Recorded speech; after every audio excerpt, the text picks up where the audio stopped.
sa hin na hin khu hoi lain na sim pagel do in hin khu man tam dan na het nom le Bible do in phat man tam dan na het nom le upaho do in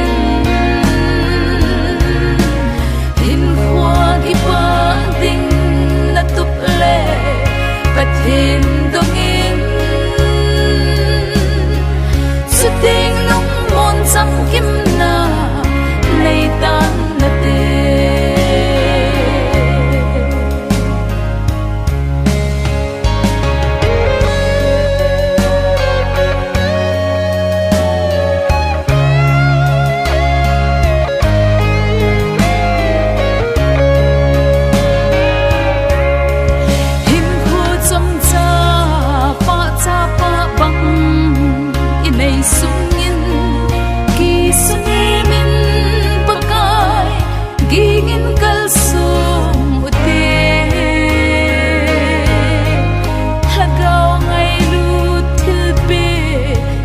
bang che un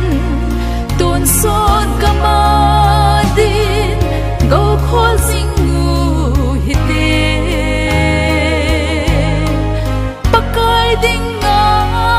man lupen na hi ki het in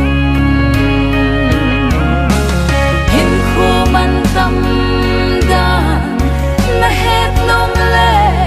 Bible dong in man tam dan na het nom le